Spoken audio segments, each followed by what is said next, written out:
Hey everybody, it's me Josh, and for this week's Select, I've chosen our episode on the Flannen Isle mystery from November 2021. This is one of those rare instances of a missing persons unsolved mystery disappearance case where the people weren't murdered. Well, almost certainly weren't murdered. That is one theory, but it's a lesser theory. And isn't that refreshing? Hope you enjoy this one. Even if you've heard it before, I can attest it's still good again. Enjoy.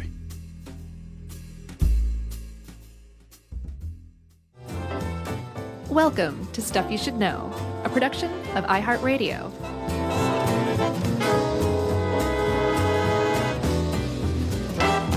Hey, and welcome to the podcast. I'm Josh Clark, and there's Charles W. Chuck Bryant over there, and Jerry's out here too. So since the gang's all here, the three of us alone on a deserted isle, it's stuff you should know. Can I mention a couple of things here? I think you should. I want to pre-apologize to our Scottish listeners, whom we love.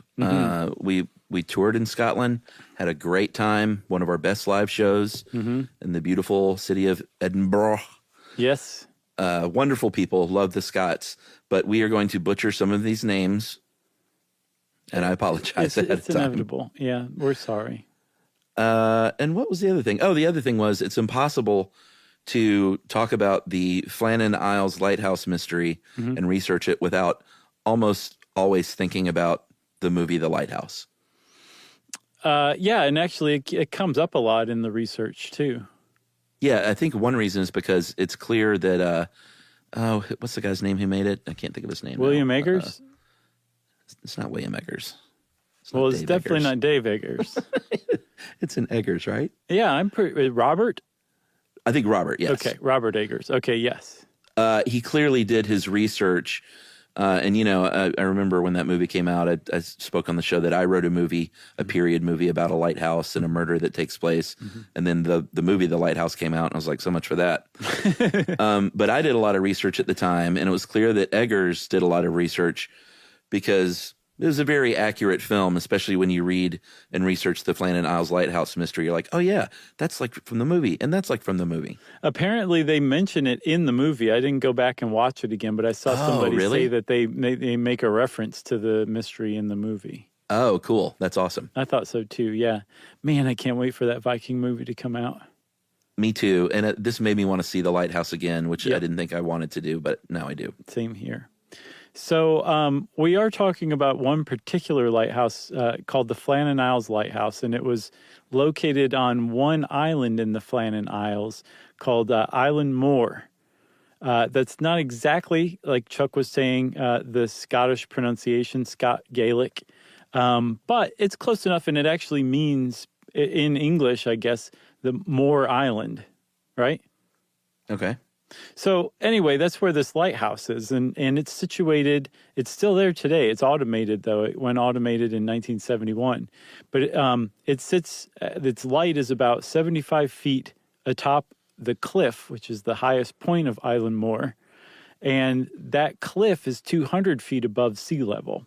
And it's a pretty good place for a lighthouse because this area of Scotland is kind of treacherous for ships. Yes, and it's important how high this one was. It figures into the story. I'm not just showing off with stats here. Yeah, it is treacherous. It's a windy area. There are big winds in Scotland, especially out there on those islands. I think it is close, and this is kind of funny, the name of it. But isn't it nearby, supposedly the windiest place? Is it the windiest place in the UK? And what's the name of it?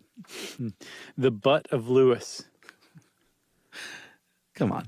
I'm serious, but it makes sense. I know I'm not 12 years old, but Lewis is a nearby island, which is inhabited in the region, which is pretty rare. I think, this part of it, one end of the island, is called the Butt of Lewis Island, and it's the windiest part. The Butt of Lewis is the windiest island. Right. So the area that these Flannen Isles are in, so Island Moor is in the Flannen Isles. The Flannen Isles are part of the larger island chain on the northwest of Scotland called the Outer Hebrides. And to the west of them, you can just keep going and going and going, and then you'll finally reach North America. They're pretty remote. They're pretty isolated. They are indeed windy. And like we were saying, the seas are kind of rough around there. I think that's kind of putting it mildly. Plus, the islands themselves are often very rocky and jagged, and so it's treacherous. So, of course, you'd want to put a lighthouse there. Well, yeah, the winds blow strong from the butt of Lewis.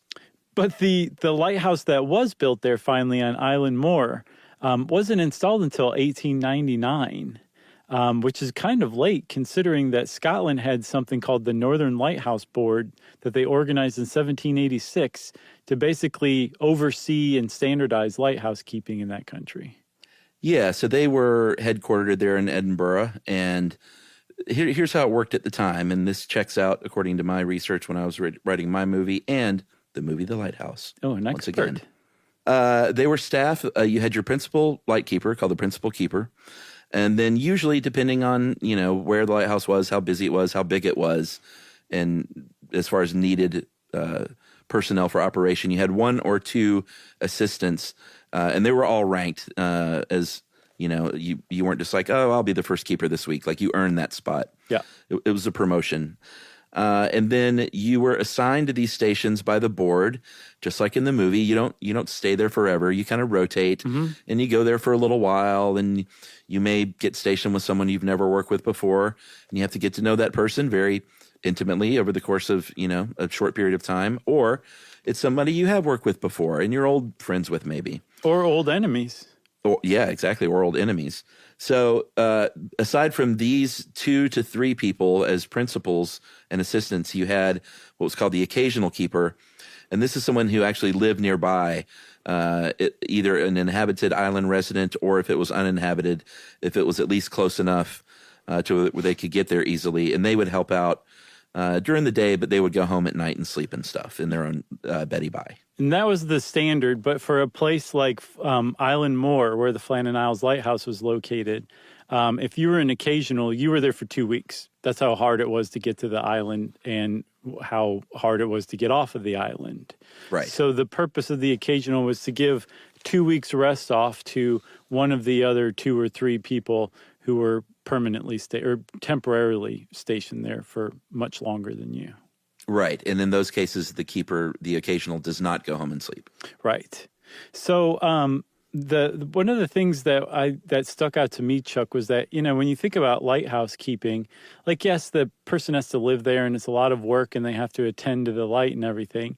But I think lighthouse keepers are very frequently portrayed as weirdos. Yeah. Just complete alcoholics who can't do anything else but live by themselves. Almost like they're placed there because there's nothing else for them to contribute to society. So they're kind of cast off or ostracized. That's not the case, at least not in Scotland. That was not the case. Like if you were a lighthouse keeper, that was a very, very important job. Oh, and yeah. you took it very, very seriously. So much so that there was a study that found between 1850 and 1900, 50 years, there were only 15 recorded instances of a lighthouse keeper falling asleep at their post, which was about as bad as it gets as a lighthouse keeper. Yeah. I mean, that's not to say there weren't drunks and misanthropes here and there. Mm-hmm. Maybe those are the 15. Yes, but I did a little more further math, Chuck, if I may be so indulged as to share it. I saw that. I thought that was pretty funny. So get this. Let's say you have about 150 lighthouses in operation between 1850 and 1900. Okay. And if you calculate that number of lighthouses times the number of nights that occurred over that 50 years in Scotland, you have what we'll call 2.75 million lighthouse nights. Mm-hmm. Out of those 2.75 million lighthouse nights in Scotland over those 50 years, only 15 of those nights found a lighthouse keeper asleep on duty. That's how seriously they took it. Did you account for leap years? Oh, Chuck.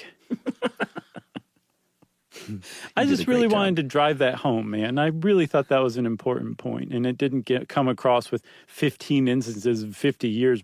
Who cares? No, I mean, it's a big deal because, the purpose of a lighthouse, I guess we have not really said, is to light the way around rocky shores and islands so boats don't run into them. Yeah, unless you've been living under a rocky shore, you know that. It's a very important job, though. I love lighthouses. We've talked about them quite a few times on the show. Big fan. Every time I am near a lighthouse, I will do my best to climb that thing if it's allowed. So who done it in your lighthouse mystery? Who did do it? It was a good story, actually. Well, then maybe you should hang on to it in case somebody comes along. Because it's not like The Lighthouse is the only lighthouse movie ever made. Yeah. The briefest synopsis is it's two sisters who are tending the lighthouse because it was their family job and their parents died there. So it's these two sort of like maybe a 20-year-old and a 16-year-old out there alone on this island. And then these two men wash ashore one day in a shipwreck, and they tell the awful story of their ship going down. And it turns out that the real story is that they were prisoners aboard a ship being transferred, and they escaped their shackles and murdered everyone aboard. Wow. And then there was a shipwreck. So they were bad guys who got washed ashore. Oh, it's a bit like a reverse Dead Calm. Sort of. And they charm the girls, but there is, I guess I didn't know the name was an occasional keeper. There's one guy that lives on the island that helps them out that is sort of suspicious of the guys. And it sort of plays out over the course of the movie where they're exposed, ending in a game of cat and mouse one night. Nice. And That I sounds can't like a remember great how it movie. actually, it was okay. I mean, so I did it as an experiment because all I've ever written is comedy. And I thought, hey, maybe I'll write a serious thriller. And it could be better if a really good thriller writer got a hold of it, I think. But Were there still like little jokes peppered as asides? Like one of the sisters is running from the murderer and says to herself, I left the mainland for this? Like your comedy shines through still? oh, I don't know. I'll have to dust that thing off. You should, man. It sounds like a good one. Thank you. So this lighthouse, back to the Flannen Isles Lighthouse on Island Moor, like we said, the most of the Outer Hebrides are uninhabited. I think we said that, didn't we? I don't know, but you just said it then. I think there's 70 islands in the Outer Hebrides, and only 15 of them are populated. And Island Moor is definitely not one of them. It's remote. It is extremely remote. The only beings that live there, what you would recognize as a genuine normal being, as opposed to, say, paranormal, which we'll get into, are the lighthouse keepers and some sheep. Even the people whose sheep those are don't live on the island or even stay there overnight. They go out a few times a year, check on the sheep, and then leave before nightfall. That's kind of how Island Moor is viewed. It's seen kind of as a place where maybe gods or ghosts or just something otherworldly lives on Island Moor, according to the locals, according to lore written about the locals. I've never spoken to an Outer Hebridean. Yeah, and I think the other thing we need to mention, too, because I believe it comes up later in one of the supernatural explanations for what is to come here with this mystery, is the name Saint Flannen comes from the fact that Island Moor was the site of a chapel in the 7th century built by a traveling Irish monk who eventually became Saint Flannen. Yep. And that's going to come up. Just put a pin in that. It's a big-time pin. Hang on to it, okay? Is that a good setup? Should we take a break? I think so, man. All right. We'll come back with more spooky lighthouse mystery stuff right after this.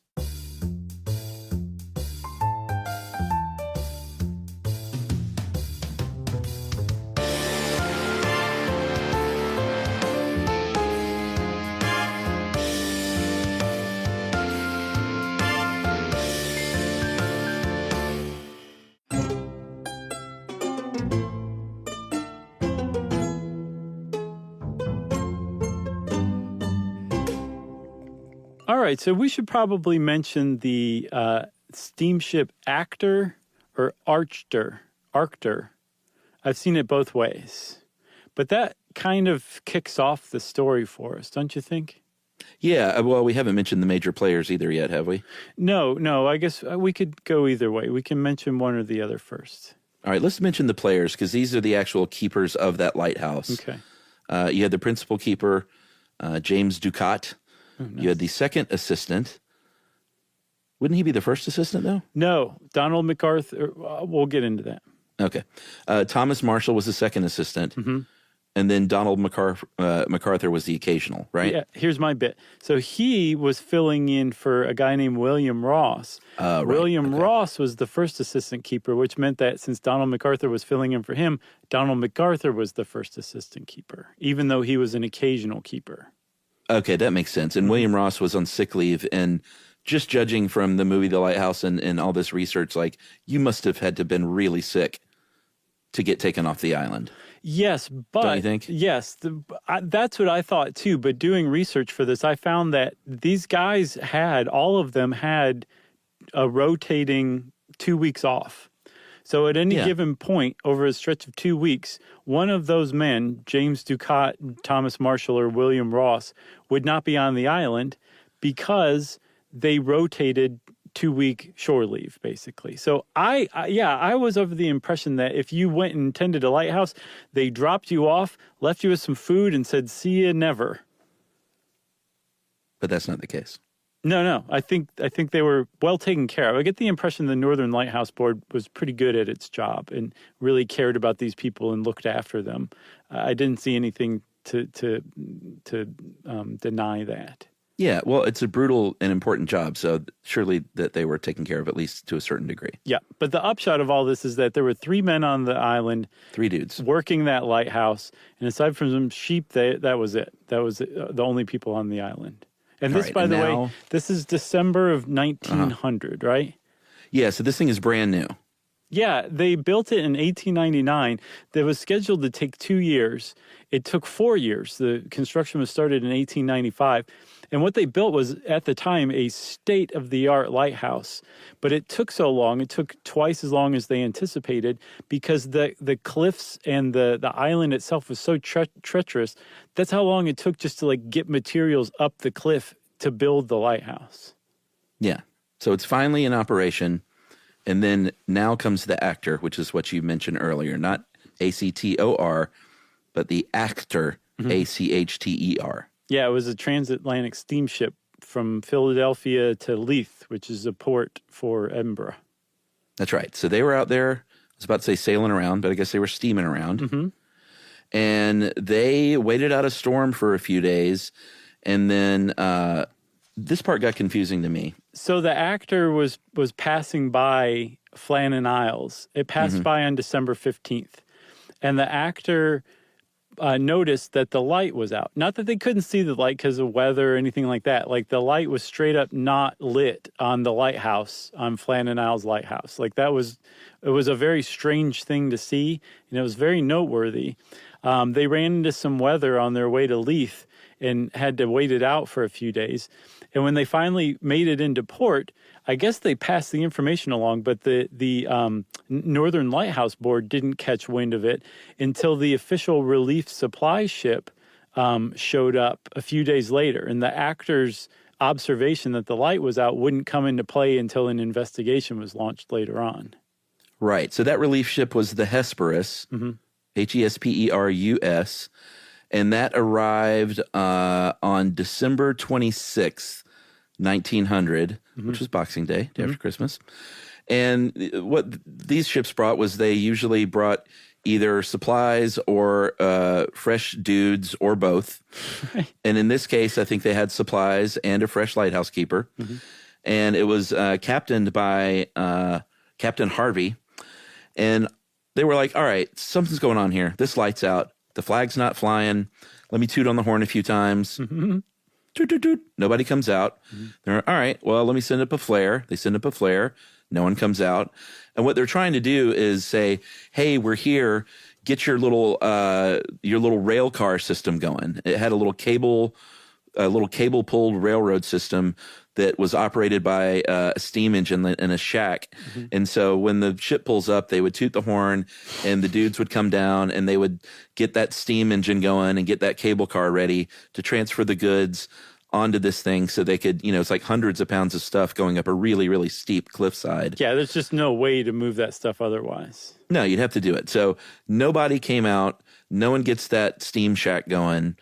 And they're like, all right, something's going on. We're going to have to go on land and figure this out. Yeah, and just the fact that they weren't greeted by one or more of the guys from the lighthouse, which is apparently custom. Like even the most grizzled misanthrope lighthouse keeper just knew it was custom to come down and greet the relief ship. You're still dying to see someone else. Pretty much, I think You so. know? Yeah. So the fact that no one showed up and then no one responded to their signals, they were like, something really weird is going on here. And they had Joseph Moore, who was the relieving keeper, which makes me think that William Ross was really, really sick, because he would have been on sick leave for way over 2 weeks by this time, because I believe the relief ship was 5 days late because of weather. So he must have really been laid up. And they sent another relieving keeper, Joseph Moore, instead. And Joseph Moore went ashore, and he was friends with these guys. He wasn't some new dude or anything like that. So he was genuinely concerned. And he went up the steps to the lighthouse. There's apparently 160 of them. And he just knew right away that something was way off. There was no sign of life. There was nobody around. There was just nothing was going on. It was abandoned, basically. And he didn't have a very good feeling about it. So he runs back down to the boat to say, I think we have a problem here. Yes. So he says, I think we have a problem. And then that's when basically everyone on board said, all right, this is a situation now that we all have to deal with. Mm-hmm. I think it was the captain who went with Moore to search for other stuff. And they said, in the meantime, you other guys, you got to get up there and start operating this lighthouse, because it's been down and we need to get that thing cranked up again. Yes. So for the first time, possibly since December 15th, the lighthouse was lit again by these relief guys who took over and kind of settled in and were like, all right, this is our job now. But that follow-up search, it's weird. Like, we'll talk about some of the legends and layers that were added to it over the years. But to me, the thing that was like so weird about the follow-up search was that everything was in place. Yeah. Like, it would be way more like kind of middle of the road to me, this mystery, if there was like signs of struggle or, you know, there were everything was just kind of askew. It's way more eerie to me that like everything was exactly how it should have been. It's just the three human beings that were supposed to be there were missing. But that's what Joseph Moore found and the others found when they searched a lot more thoroughly. Yeah, the door to the keeper's house was closed. The gate was closed. In the kitchen, everything was all spick and span. Everything was all cleaned up. It was clear that someone had done some cooking in the grate, but not anytime soon. Mm-hmm. There were ashes in there. The beds were made. The clocks had all stopped because no one was there to wind them, obviously. Mm-hmm. And everything was fine, except, like you said, that there was no one around. There was a full fountain of paraffin oil. It was all the light was ready to be burned. Mm-hmm. The lamp, that Fresnel lens, was cleaned up and ready to go. The blinds were drawn. The records were all filled out, you know, all the way up until Saturday, I think the morning of December 15th, right? Yep. And so everything was great, except for there were two missing sets of rain gear. They're called oilskins. Their coats and their boots. Two of those were missing out of the three guys. Mm-hmm. And so that's sort of the only thing out of the ordinary at this point. Yeah. That was basically the only trace of the missing men. Like had those oilskins still been there, you would have taken the lighthouse and the area as like having been prepared for somebody else. They just hadn't shown up yet. Like the missing oilskins were the only trace that those men were missing, that there had been men there that were no longer there anymore. Right. And then there were a couple of pieces of literature that kind of confused things after the fact, right? Yeah, that really kind of made this, like, to a lot of people, like a much bigger mystery. I think some people came along and weren't satisfied with how mysterious it was on its own, and so added to it over the years through magazine articles and newspaper reports, and then later on, like podcasts and stuff. And so you really have to be careful navigating these waters, if you'll excuse the pun or the stupid metaphor, when you're researching this, because so much of it is just regurgitated as fact, because it has been part of the story for 100 years. That it was actually thanks to the efforts of a journalist named Mike Dash, who, if you are at all interested in nonfiction writing, especially nonfiction history writing, go check out Mike Dash's website. He's probably the best in the business. Oh, yeah? But yes, he's just amazing.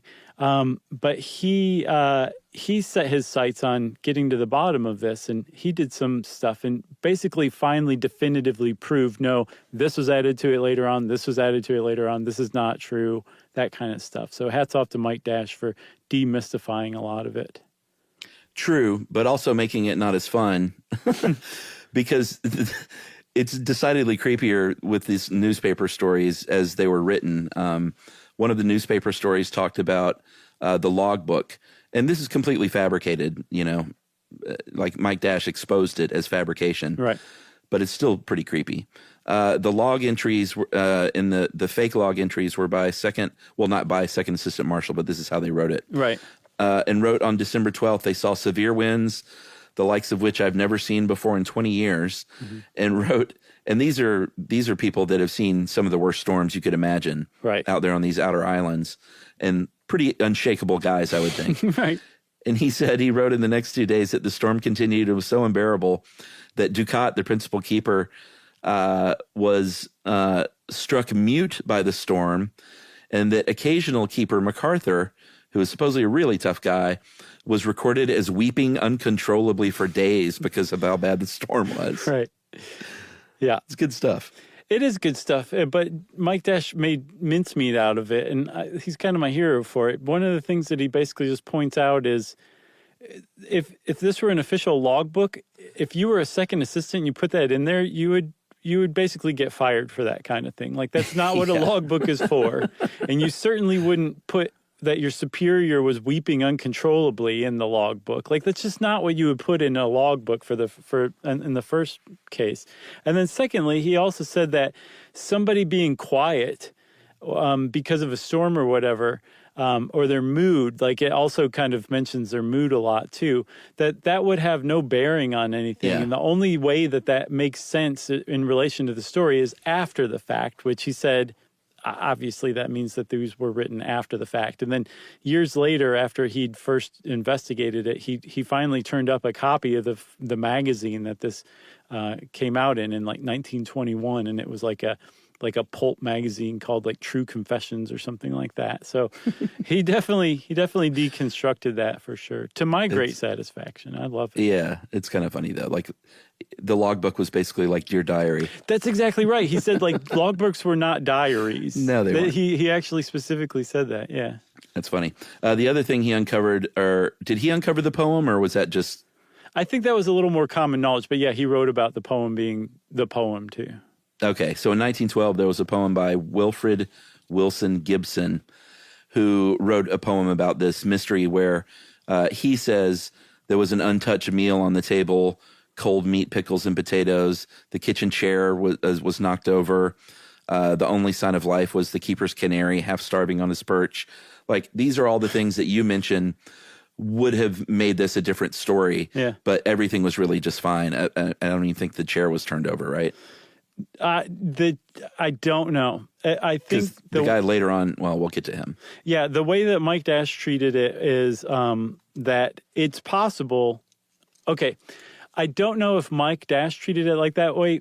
Mike Dash wrote about a later guy who we'll talk about who treated it as fact. So, okay, that makes sense. I think what the upshot of it is that in doing like this research on primary resources, like what Joseph Moore wrote, what Robert Muirhead, who we'll talk about, wrote, these people who were actually there when it happened or right after it happened, that nobody mentioned anything like a turned over chair. And based on what they did mention, it seemed like they probably would have mentioned a turned over chair. They were so meticulous in the details.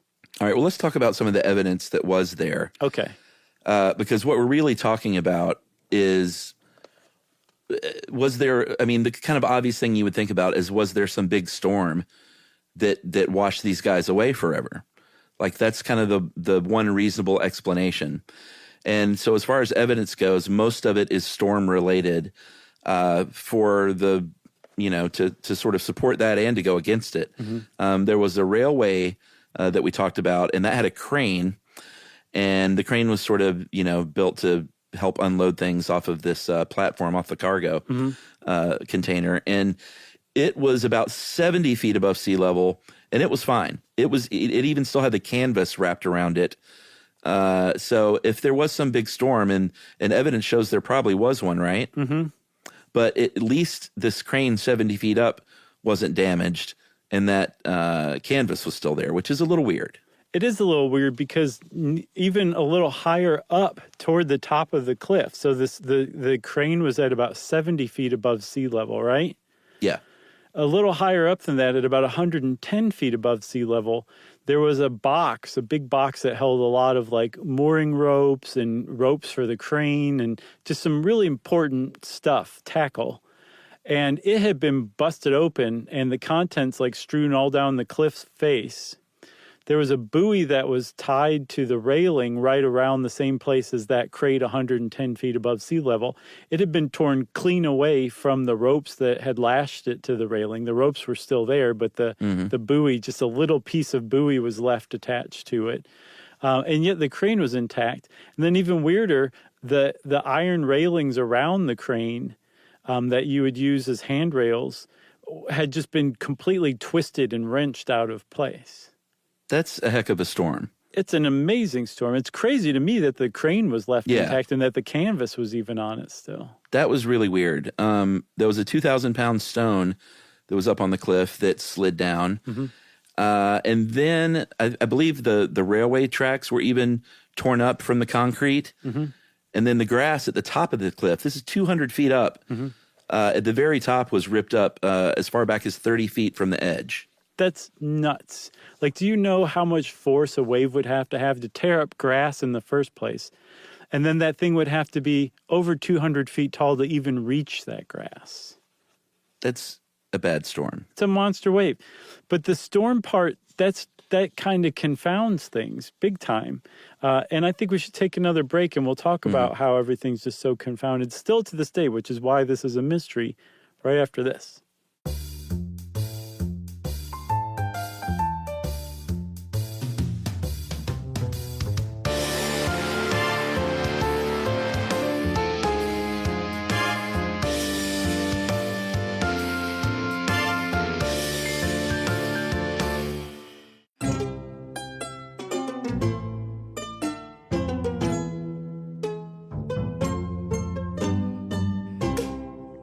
All right, we've got this mystery brewing. Mm-hmm. These 3 men are missing. It's pretty clear that there was a big storm that blew through there. Mm-hmm. So, like I said earlier, the obvious explanation was these strong winds just came along and just blew these guys the heck off this island, and they were never seen again. That's not entirely out of the question because of the butt of Lewis. That's right. Strong winds flow from the butt of Lewis, as everyone knows.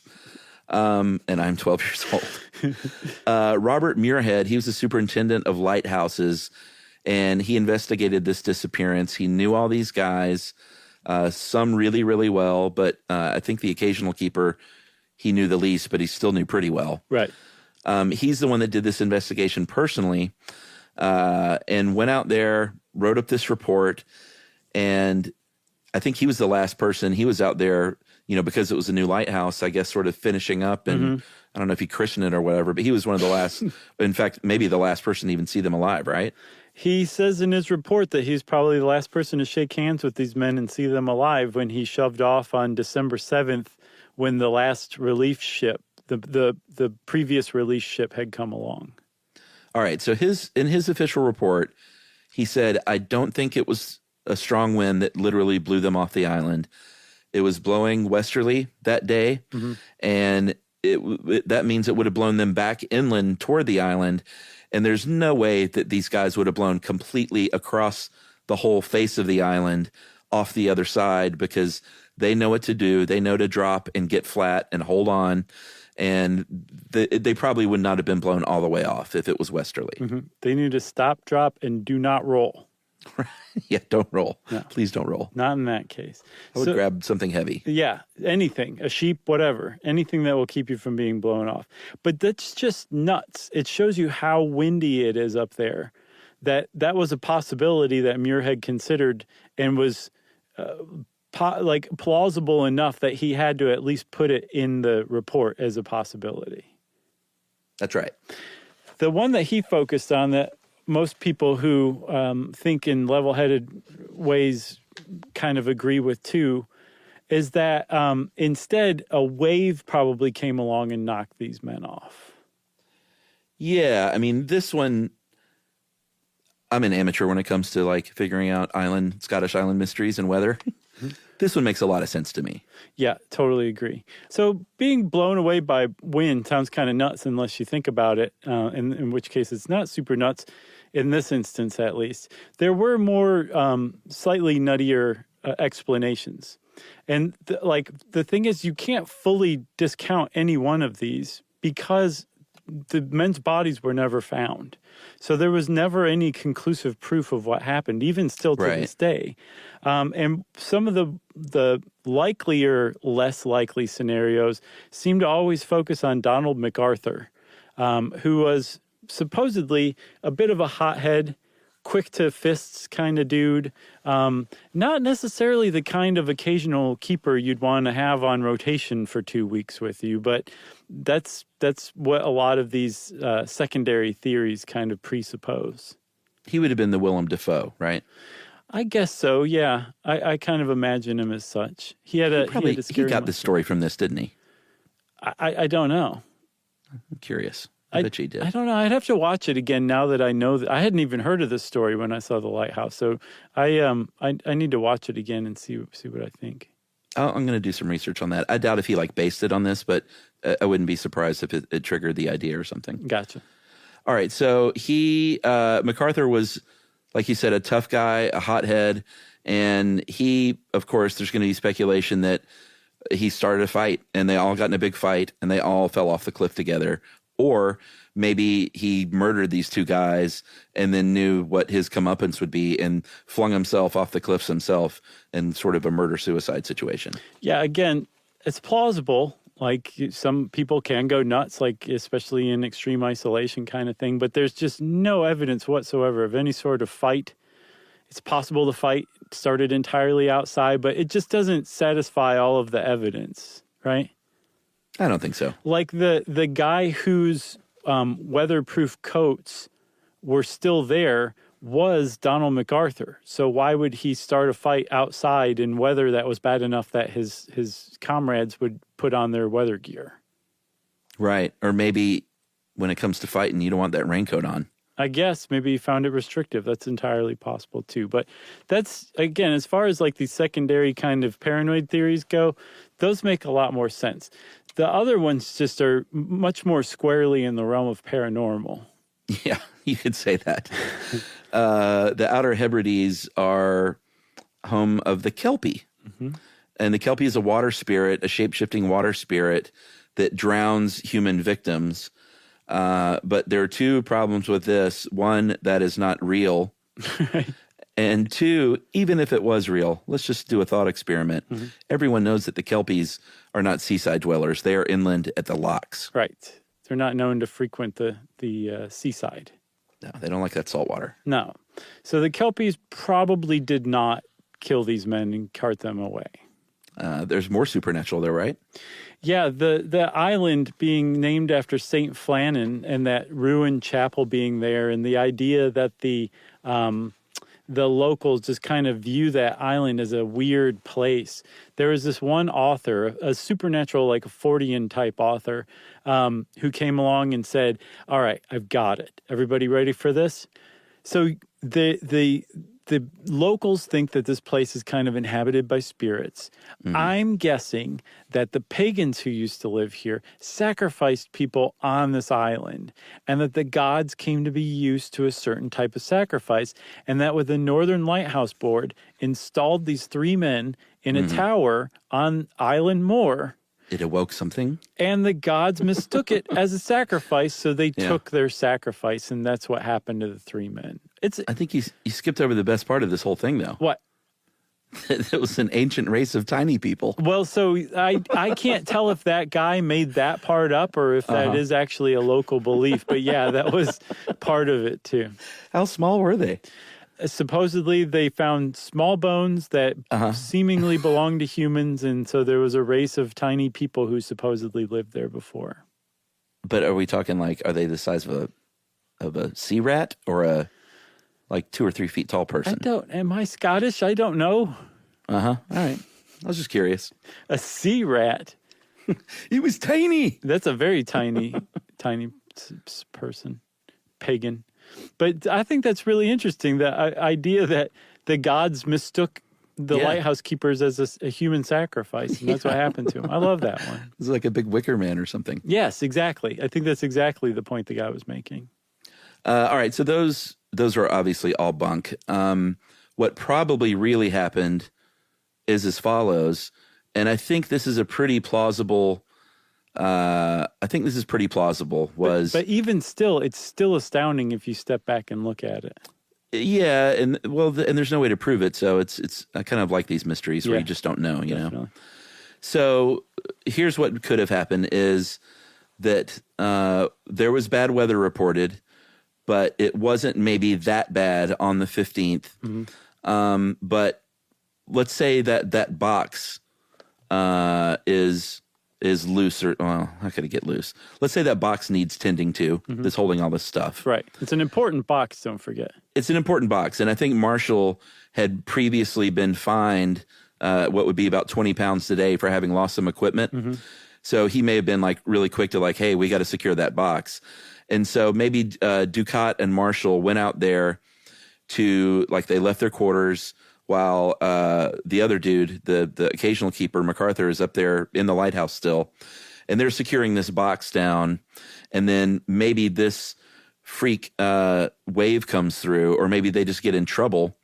And then MacArthur needs to really leave quickly, which would explain why they did have their rain gear on and MacArthur didn't, because MacArthur had to leave really quickly to go down there and help these guys. Yes. So, like, that definitely checks all the boxes. That after that, MacArthur was swept away as well. But the thing is like that supposes something really amazing, Chuck, that there was a freak wave that the men just did not expect that carried at least one of them away. The second one, who survived that wave, ran back to get help from MacArthur to help get the first guy who went in. And a second freak wave washed those two away, just cleaning the island of its human inhabitants in two swift waves over the course of a minute or two. Because the idea is that the storm wasn't bad enough to just sweep them all away. Yeah, and the actor... It had to be a rogue wave. Right. And the steamer, the actor... noted that the area, because the actor passed by just a couple hours probably after this event happened. Right. And they noted that it was calm but stormy, which is the opposite of what you would think. You would think it was not stormy, which would draw the men out to make them, stormy enough that they needed to secure the box, but not so stormy that they felt like they couldn't go out. But calm really kind of makes it, the idea of two freak waves, really freaky, because that would mean that those waves just came out of nowhere and swallowed the men up. But isn't the whole, we did an episode on rogue waves. Isn't the idea is that it's a wave? Yeah. Or is there a set of rogue waves? I think if I remember correctly, it was a wave, but that's what I think. Maybe there was more. I don't know. But yes, that's how that's the only way that could happen, is because MacArthur wasn't wearing his rain gear, which suggests that he ran out in a hurry into bad weather, which means that one of them would have had to have come and gotten him. He wouldn't have been there with the other two. So it could not have just been one freak wave. It would have had to have been two successive freak waves that cleared all three.